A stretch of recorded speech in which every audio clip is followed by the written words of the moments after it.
నమస్కారం, Chittoor TV news కి స్వాగతం. వార్తల్లోని వివరాలు.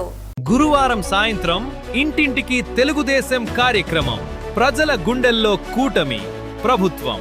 ఇంటింటికి తెలుగుదేశం కార్యక్రమంలో భాగంగా చిత్తూరు నియోజకవర్గం కట్టమంచిలోని హరిజనవాడకు వెళ్లి ఇంటింటికి తిరిగి కూటమి ప్రభుత్వంలో చేపట్టిన అభివృద్ధి సంక్షేమ కార్యక్రమాల గురించి ప్రజలకు డాక్టర్ సికే లావణ్యబాబు గారు వివరించారు.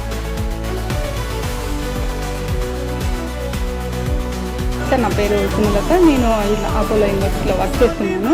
ఇలా చంద్రబాబు నాయుడు గారు సీఎం అయిన తర్వాత ఆడవాళ్ళకి స్త్రీశక్తి తరఫున ఫ్రీ బస్సు ప్రొవైడ్ చేయడం చాలా సంతోషంగా ఉంది.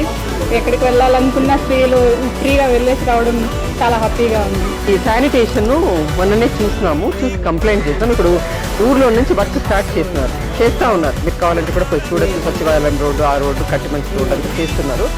100% ఈ ఏరియా మొత్తం కూడా అవునమ్మా, నేను చూసినాము. విపరీతమైన స్మెల్, దోమలు అన్ని. అవును, ఈ ఫైన్ రోడ్ ఆల్రెడీ కంప్లైంట్ చాలా బాగుంది. చాలా వసతులు ఉన్నాయి, ఏ ఇబ్బందులు లేవు. లేడీస్కి చాలా సౌకర్యంగా చేసినందుకు చంద్రబాబు నాయుడు గారికి, తెలుగుదేశం పార్టీకి చాలా రుణపడి ఉంటామని. ఫ్రీ బస్సులో వెళ్ళినాము, కన్వీనియంట్గా ఉండాలి, బాగుండాలి. चंद्रबाबु नायडू गारी की थैंक्स। हमारे बच्चे को तकलीफ वंदन पड़ा है, हमारी फ्री बस है, बहुत थैंक्स है चंद्रबाबु नायडू गारी की, नारा लोकेश गारी की।